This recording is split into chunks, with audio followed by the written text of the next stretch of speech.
dengan saya Hasan Abdul Qadir dan Bung Mas Arcan. Mas ini panggilnya Bung atau Mas? Mas.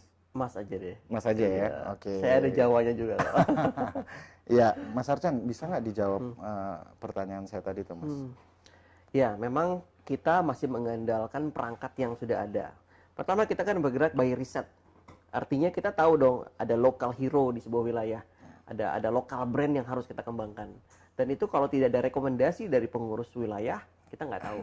Oke. Gitu. Atau kita bisa riset secara mandiri, tetapi kalau tidak ada infrastruktur yang mendukung, tidak ada yang support di lapangan, kita juga kerepotan. Makanya kita perlu rekomendasi by riset. Ini sepertinya nih produk ini bagus, tinggal kita develop rame-rame gitu. Agar terjadi pemerataan di tiap kabupaten. Karena memang nanti ke depannya di setiap kabupaten nanti ada rekomendasi dan kita kompetisikan, Mas. Sampai kita menemukan 10 produk yang paling unggul untuk kita scale up ke mancanegara. Karena kita ada beberapa permintaan untuk di Amerika, di Eropa gitu. Nah, kita lagi mencari dan menjaring produk-produk terbaik tuh. Gitu. Nah, ini yang 10 pun nanti kita akan kompetisikan lagi di akhir tahun, insya Allah setiap tahunnya kita akan buat pejuang ekonomi atau Patriot Economy Award. Jadi UKM-UKM yang memang udah terbukti, proven berkembang, kita akan berikan penghargaan. Oke. Gitu. Mudah-mudahan ini bisa terjadi secara paralel di seluruh kabupaten di Indonesia.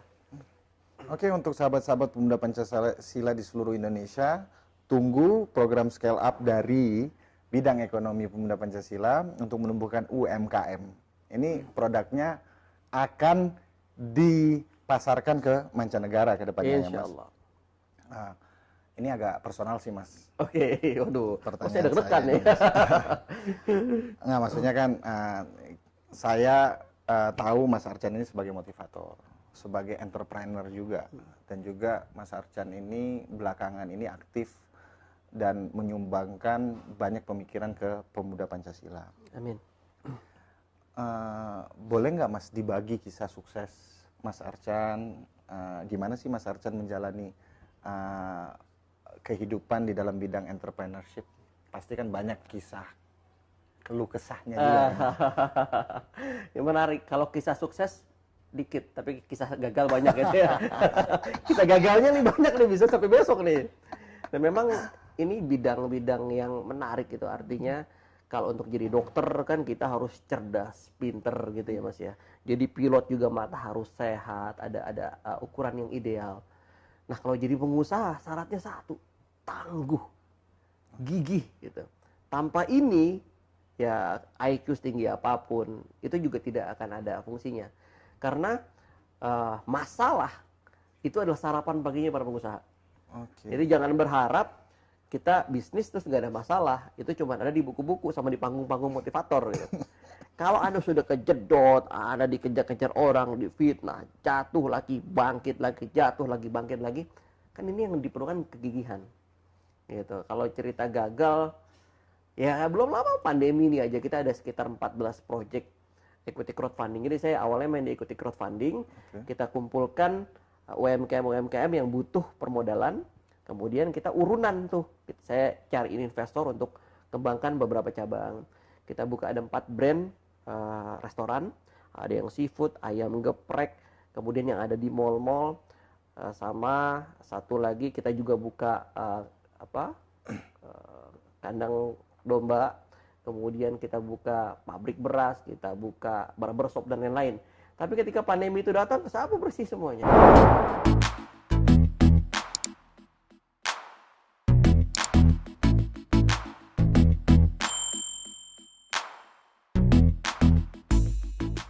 Habis semua tuh, Mas? Habis semua. Nah, kalau habis tidak meninggalkan jejak itu enak gitu. Paling kita beban karena kita mem-PHK beberapa karyawan. Tapi dikejar-kejar investor kan gak enak, Mas. Belum pengelola yang memang sengaja dia melakukan bunuh diri atas nama pandemi, kan force major, dia lepas tangan gitu. Ini makanya ya kita kejar-kejar orang, laporin polisi, samperin ke rumahnya. Itu dinamika yang orang nggak pernah tahu itu. Nah, makanya gigih adalah salah satu faktor yang memang harus dimiliki. Tambah kegigihan, lupakanlah, mendingan jadi orang-orang biasa aja. Oke, berarti kegigihan, Mas, ya? Gigih. Oke, keyword dari kisah sukses Mas Arcan ini kegigihan. Walaupun Mas Arcan sampaikan tadi lebih banyak kisah gagalnya daripada kisah suksesnya. Tapi ya kalau kita mau bisnis ya harus seperti itu ya Mas ya. Harus seperti itu. Akhirnya kita bangun lagi, kita bikin perusahaan logistik, sekarang Logika Express. Kita juga main di perusahaan herbal juga, kita general trading. Dan ada beberapa kawasan wisata yang ini Solo kita akan mau rilis. Jadi selama pandemi ini kita tetap harus bergerak. Ya. Ada peluang di mana-mana. Jadi Mas Arcan, ini lagi pertanyaan agak personal juga. Jadi selama Mas Arcan membangun usaha-usaha yang tadi Mas Arcan sebutkan, nah teman-teman di BP3 TV ini juga perlu tahu sih, gimana sih Mas Arcan untuk nge-grab investor itu dan meyakinkan investor itu untuk investasi di bisnis-bisnis yang Mas Arcan tawarkan ke mereka. Betul. Ternyata investor itu tidak melihat bisnisnya, yang paling utama lah siapa man behind the gun-nya gitu. Oke. Ini orang siapa gitu, karena dunia bisnis ternyata kan itu-itu aja Mas ya. Ketika orang ini tidak punya integritas, tidak punya reputasi yang baik, maka ini akan tersebar kemana-mana. Gitu. Makanya perlu dicek adalah siapa yang akan menjalankan ini. Gitu. Yang kedua, di mana sih kita bisa kunci resikonya? Karena tidak ada yang bisnis bisa 100% langsung untung, itu saya belum ketemu kitabnya sebelah mana gitu. Tapi kalau kita bisa kunci resikonya dengan angka-angka yang masuk akal, dengan pencapaian yang kira-kira ini bisa achievable lah. Itu juga akan menarik. Kemudian angka-angka ini juga bisa kita lihat, kita compare misalnya, bisa nggak minimal 2 kali lipat atau 3 kali lipat dari deposito, daripada gue taruh di deposito, di sini bisa nggak? Karena UMKM itu sangat seksi. Gitu. Nah kemudian yang keempat, ya tentu saja ada laporan keuangan yang bagus, yang memang bisa dibedah. Jadi manajer resiko kita juga harus kuat. Kalau itu sudah kita paparkan data-data, atau jangankan tanpa data pun kadang-kadang kalau mereka melihat kita punya integritas, punya kredibel, lu lagi sibuk apa? Boleh dong gue injek kayak gitu Mas. Gitu. Jadi kita bisa jadi magnet buat investasi sekarang. Berarti keywordnya integritas dan jaringan yang luas Mas. Betul. Okay. Nah itu tadi bagaimana cara menggrab investor untuk mau invest di kita Mas. Yang kedua Mas, Mas Arcan kan tadi sampaikan gagal dari 14 nge-grab crowdfunding dan lain sebagainya. Gimana cara menghadapi investor-investor Mas pada saat bisnis itu gagal? Nah ini yang paling penting. Jadi paling penting harus mengedukasi investor itu. Ada yang namanya kiasu ya, kalau di Singapura itu kiasu.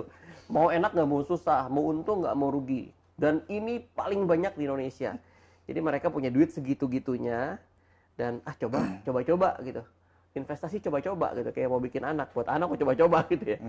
Jadi akhirnya ketika gagal dia sudah kebayang tuh, kalau saya taruh tiap bulan saya dapat nih. Investor mental rentenir begini masih banyak. Gitu. Pokoknya harus untung. Wah ini kan kacau. Padahal kan dia harus kita edukasi dulu. Ada kemungkinan ruginya, tapi kita memang niatkan bisnis bukan untuk mau nipu dan mau rugi.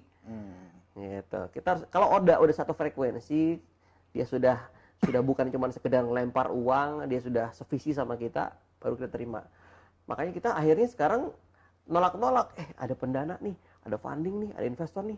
Ntar dulu, daripada marwah kita hancur, dia cuma naruh duit terus kita dimaki-maki, gimana nih, ditagih tiap hari itu tidak enak.